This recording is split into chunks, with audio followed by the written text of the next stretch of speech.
ನಾನು ಕರೋನಾ ಬಗ್ಗೆ ಮಾಡಿದಿದ್ರೆ ನಾನೇನೋ ಹೊಸ ರಾಜಕಾರಣಿ. ಬಿಜೆಪಿ ಹಿರಿಯ ನಾಯಕರು ಮಾನ್ಯ ಗೌರವಾನ್ವಿತ ಯತ್ನಾಳ್ ಸಾಹೇಬ್ರು ಹೇಳಿದ್ರು 40,000 ಕೋಟಿ ಆಗಿದೆ ಅಂತ. ಮೋಸ್ಟ್ಲಿ ಅದ್ರ ಬಗ್ಗೆ ಸರ್ಕಾರ ತನಿಖೆ ಮಾಡಲಿ ಅಂತ ನಾನು ರಿಕ್ವೆಸ್ಟ್ ಮಾಡ್ತೀನಿ. ನಾನು ಹೇಳಿಲ್ಲ ಸರ್, ರಿಪೋರ್ಟ್ ಅಲ್ಲಿದೆ, ಕೋವಿಡ್ ಅಲ್ಲಿ ಭಾರಿ ಅವ್ಯವಹಾರ ನಡೆದಿದೆ ಅಂತ ರಿಪೋರ್ಟ್ ಅಲ್ಲಿ ಬರೆದಿದ್ದಾರೆ. ಆ ರಿಪೋರ್ಟು ನಮ್ಮ ಹತ್ರ ಇದೆ. ಅಂದ್ರೆ ಎಕ್ಸಾಕ್ಟ್ ಇದು ಅಂತ ಅದನ್ನ ಯತ್ನಾಳ್ ಸಾಹೇಬ್ರು ಹೇಳಿದ್ದಾರೆ. ಸೊ ಯತ್ನಾಳ್ ಸಾಹೇಬ್ರು ಹೇಳಿರೋದ್ರಿಂದ, ಬಿಜೆಪಿಯವರು ಹೇಳಿರೋದ್ರಿಂದ ಸರ್ಕಾರ ಅದನ್ನ ಮತ್ತಷ್ಟು ಸೀರಿಯಸ್ ಆಗಿ, ಯತ್ನಾಳ್ ಸಾಹೇಬ್ರು ಸೀನಿಯರು, ಮಾಜಿ ಮಂತ್ರಿಗಳಾಗಿದ್ದವರು, ಸೊ ಅವ್ರ ಪಾರ್ಟಿಯವರೇ, ಮೋಸ್ಟ್ಲಿ ಅದರಲ್ಲಿ ಸತ್ಯ ಇರುತ್ತೆ ಅಂತ ಭಾವಿಸ್ತೀನಿ.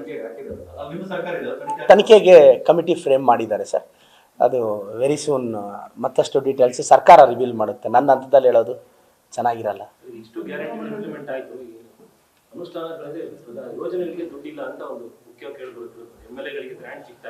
ಇಲ್ಲ ಹಂಗೇನಿಲ್ಲ ಸರ್, ಇಲ್ಲ ಸರ್. ನಮ್ಮ ಸಿದ್ದರಾಮಯ್ಯ ಸಾಹೇಬ್ರು ಈಗಲೇ ನಮ್ಗೆ 25 ಕೋಟಿ ಕೊಟ್ಟಿದ್ದಾರೆ ಸರ್ ಈ ಮಾರ್ಚ್ ಒಳಗೆ. ಮಾರ್ಚ್ ಆದ್ಮೇಲೆ ಮತ್ತೆ ಫಾರ್ ಎಕ್ಸಾಂಪಲ್ ನಂದು ಹೇಳ್ತೀನಿ ಕೇಳಿ ಸರ್, 30 ಕೋಟಿ UGD ಕೊಟ್ಟಿದ್ದಾರೆ.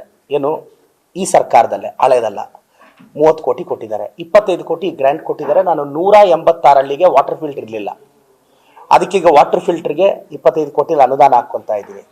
ಮತ್ತೆ ಮೇಜರ್ ಆಗಿ ಸ್ವತಂತ್ರ ಬಂದಾಗಿಂದ ರಸ್ತೆನೇ ಆಗಿಲ್ಲ, ಒಂದು ಊರಿಗೆ ಬಿಟ್ಬಿಟ್ಟಿದ್ದಾರೆ.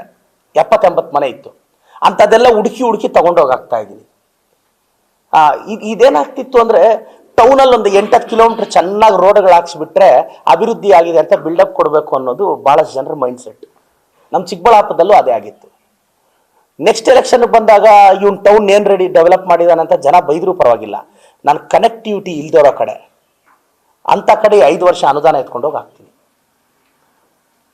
ಮಾಜಿಗಳು ಏನ್ ಮಾಡಿದ್ರು, ಸುತ್ತು ಒಂದು 5-6 ಕಿಲೋಮೀಟರ್ ನೀಟಾಗಿ ರೆಡಿ ಮಾಡಿಸ್ಬಿಟ್ಟು, ಆದ್ರೆ ಒಳಕ್ ಹೋದ್ರೆ 186 ಹಳ್ಳಿಯಲ್ಲಿ ವಾಟರ್ ಫಿಲ್ಟರ್ ಇಲ್ಲ ಸರ್. ಅಥೆಂಟಿಕೇಟೆಡ್ ಡೇಟಾ ಅಂದ್ರೆ 40% ಹಳ್ಳಿಗಳಲ್ಲಿ ವಾಟರ್ ಫಿಲ್ಟರ್ ಇಲ್ಲ. ಇದ್ಯಾವ ಅಭಿವೃದ್ಧಿ ಸರ್? ಕುಡಿಯಕ್ಕೆ ನೀರು ಕೊಡಕ್ಕೆ ಯೋಗ್ಯತೆ ಇಲ್ಲದೆ ಇದ್ದಾಗ ಹೈವೇ ರೋಡ್ ಹಾಕಿ ಏನು ಪ್ರಯೋಜನ ಸರ್? ಇವರೆಲ್ಲ ಚಂದ್ರನಲ್ಲಿ ನೀರು ಹುಡುಕ್ತಾ ಇದ್ದಾರೆ. ನಾವು ನಮ್ಮ ಕಾನ್ಸ್ಟಿಟ್ಯೂನ್ಸಿಯಲ್ಲಿ ಕಣ್ಣೀರು ಓಡಿಸ್ತಾ ಇದೀವಿ ಸರ್. ಏನ್ ಸರ್? ಸರ್ ಜಲಜೀವನ್ ಮಿಷನ್ ಇನ್ನು 100% ಎಕ್ಸಿಕ್ಯೂಟ್ ಆಗಿಲ್ಲ ಸರ್. ಅಲ್ಲ, ಮಾಡಿಸ್ಬೇಕು, ಟಾರ್ಗೆಟ್ ಇದೆ, ಸೋರ್ಸಸ್ ಹುಡುಕ್ತಾ ಇದ್ರೆ ಅದಕ್ಕಿನ್ನೂ ಟೈಮ್ ಹಿಡಿಯುತ್ತೆ ಸರ್.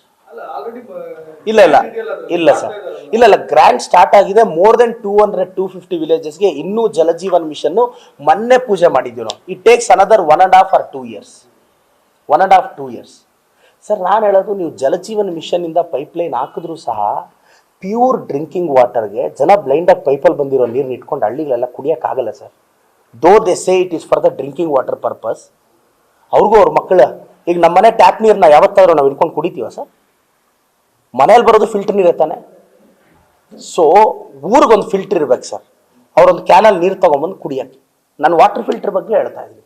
ಬಟ್ ಇದು ಜಲಜೀವನ ಇಂಪ್ಲಿಮೆಂಟ್ ಆಗೋಕ್ಕೆ it takes another 2 years sir.